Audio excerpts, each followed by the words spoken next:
En octobre dernier, Venture Orbital Systems inaugurait son usine de micro-lanceurs à Reims. Même si pour l'instant l'endroit semble vide, les ambitions de l'entreprise française sont toutefois débordantes. Interview de Stanislas Maximin, son directeur.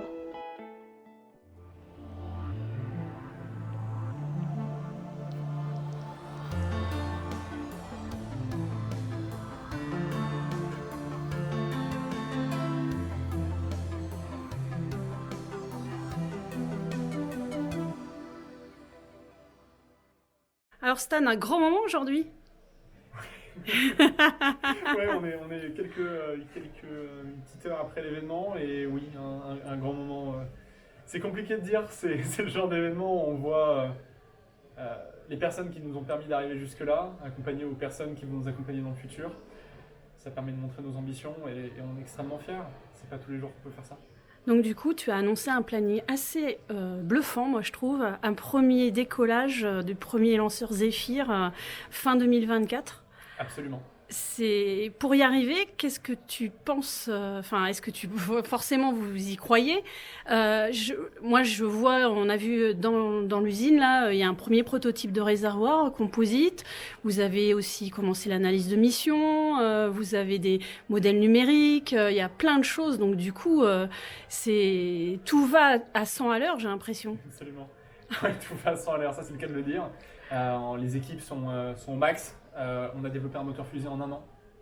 Et il existe alors ce moteur ? Il est en cours d'impression. D'accord. Donc il devrait arriver dans les images d'ici quelques semaines et tester l'année prochaine. On a dimensionné un lanceur prêt à la production en un temps record. On a développé une philosophie également unique dans le développement. C'est aussi ça qui nous permet d'avoir ce planning si impressionnant. On a des partenaires. On a un projet industriel avant tout et en intégrant les partenaires dès le début, ça nous permet d'accélérer le développement, d'aller plus vite au vol, mais également de préparer le futur, c'est-à-dire comment est-ce qu'on fait pour lancer une Zephyr par semaine par exemple. Alors justement, c'est quoi la cible de Zephyr ? Les nanosatellites. Aujourd'hui, la cible de Zephyr, c'est d'envoyer des nanosatellites qui vont faire aujourd'hui de 4 à 25, 30, 40 kg, grand max. La définition des nanosatellites change selon les pays. En France, je crois qu'on est à 50 kg, moins de 50 kg. Donc, c'est envoyer ces nanosatellites dans l'espace et de les envoyer rapidement, de les envoyer de façon dédiée, c'est-à-dire pas à des endroits qui ne leur conviennent pas, et également à un prix compétitif. Justement, il y a déjà d'autres lanceurs qui font ça, ou des lanceurs qui font des grappes de lancement de nanosatellites. Il y a de la concurrence allemande qui s'annonce, qui commence à être un peu visible. On n'a pas encore vu grand-chose, mais eux aussi, ils ont des ambitions. Du coup, comment Vos se positionne ? Absolument. Vos, on se positionne déjà sur un marché un peu différent. Une classe, une catégorie de fusées un peu différente. On peut voir aujourd'hui, les gens font des fusées pour envoyer, les ambitions c'est de 500 kg à 1 tonne. On va avoir Rocket Lab qui est un peu en dessous de ça, mais globalement, vous comprenez bien qu'avec une fusée qui peut envoyer 250 kg dans l'espace, on n'envoie pas des satellites de 4 kg. Parce que vous, pauvre opérateur de satellite, avec votre petit satellite de 4 kg, vous n'allez pas avoir beaucoup de choix et vous allez pourtant payer très cher. Donc aujourd'hui, en effet, on les envoie en grappe, c'est possible, ça existe et ça fonctionne. Mais ça ne va pas fonctionner pour une partie des clients qui vont avoir besoin d'aller très vite parce qu'il faut accélérer la recherche, il faut accélérer également la génération de revenus et ça se fait en déployant un satellite au bon endroit pour maximiser les performances et très vite pour maximiser également l'arrivée des données. C'est la première chose, on est sur donc ce segment qui est un petit peu différent, on a une approche qui est également différente, une approche non seulement industrielle et ensuite commerciale qui change avec nos concurrents. L'approche industrielle, c'est qu'on construit un produit industriel, ça peut paraître dingue à dire, mais aujourd'hui, beaucoup construisent pour la performance, une fusée qui est optimisée, qui est petite, avec des réservoirs fins, cryogéniques, du carbone cryogénique, etc. Mais ça coûte très cher, c'est pas facile à industrialiser. Et donc forcément, derrière, ça fait qu'on a des opérateurs de satellites qui vont payer 70 000 $ le kilo pour aller dans l'espace. Notre différence, c'est qu'on pense industrialisation avant, production avant et performance ensuite. Ça, c'est super compliqué, ça demande beaucoup plus de temps au démarrage, mais ça permet d'avoir dès le début des pièces qui sont beaucoup moins chères et donc un lanceur qui est beaucoup moins cher. Et enfin, c'est l'aspect commercial. Commercialement, on a une approche différente. notre métier, on le voit comme créateur d'infrastructure plutôt qu'opérateur de lancement. Donc on va accompagner notre client dans toute sa durée, la durée de son périple pour envoyer son satellite dans l'espace. Pour aller beaucoup plus dans le détail là-dessus, vous en saurez bientôt dans les prochaines années un peu plus, mais oui, on ne se voit pas comme un transporteur de l'espace. Mais du coup, j'ai l'impression que le principal concurrent, c'est un peu Rocket Lab ou le modèle, un peu le modèle ou quelque chose, ou alors un dérivé, on va dire, de Rocket Lab, un petit peu dans les explications, sachant que Rocket Lab avait annoncé qu'ils voulaient faire un lancement par mois, ils n'y arrivent pas. Comment tu penses que vous allez y arriver? Alors oui, il y a un petit peu de Rocket Lab, ils sont beaucoup plus lourds que nous au niveau de la capacité orbitale, et ils ont une approche très technique.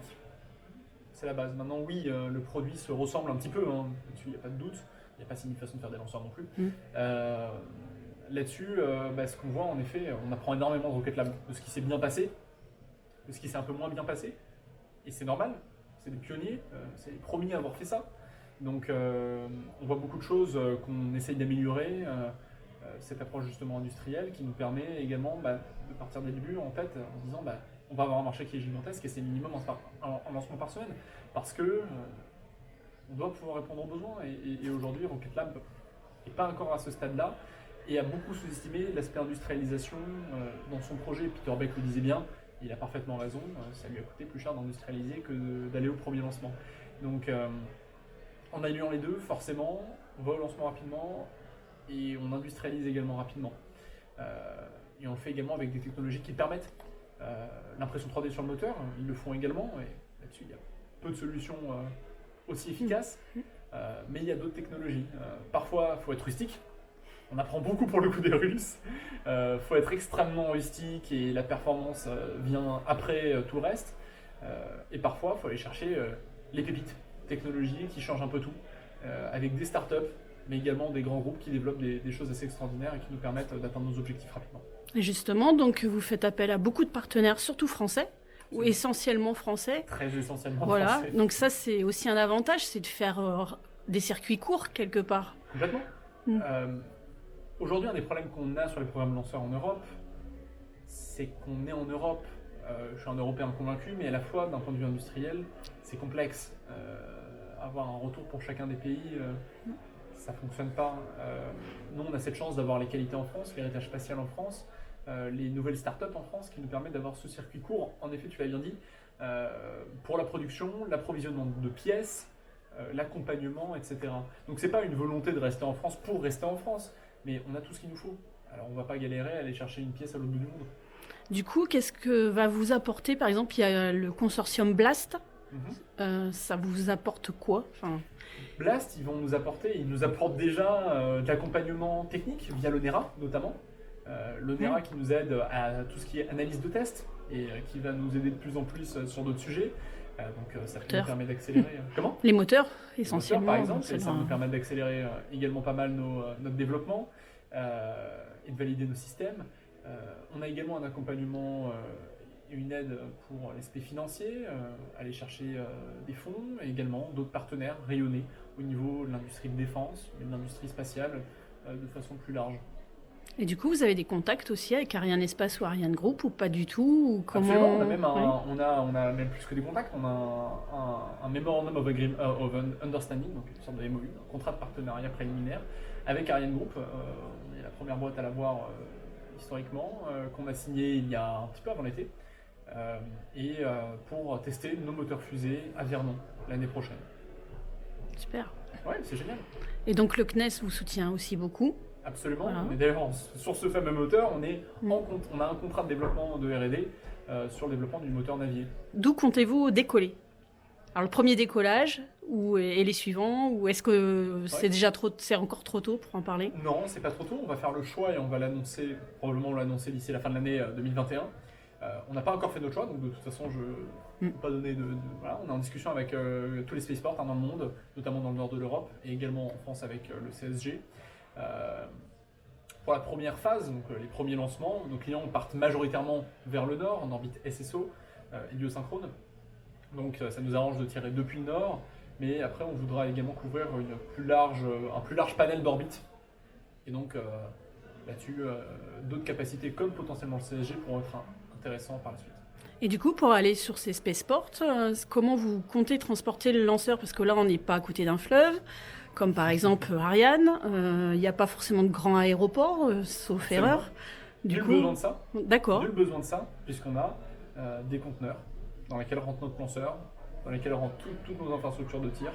On déplace tout en conteneurs et ça nous fait économiser énormément d'argent sur les opérations, qui sont un petit peu la partie cachée de l'iceberg sur un lanceur. Pourtant, ça coûte quasiment autant que la production du lanceur, donc c'est super important et nous, on réduit ça à un minimum. Alors l'équipe, elle est toute jeune, la moyenne d'âge est jeune, moi j'ai pu voir. 28 ans, oui, voilà. Elle est pas très diversifiée. Voilà. Donc quel est votre, on va dire, est-ce que c'est un challenge? Est-ce que vous, par rapport à ça, vous pensez recruter? Du coup, c'est quoi ton message par rapport aux jeunes femmes pour postuler aux prochaines offres d'emploi chez Voss? On a besoin de vous.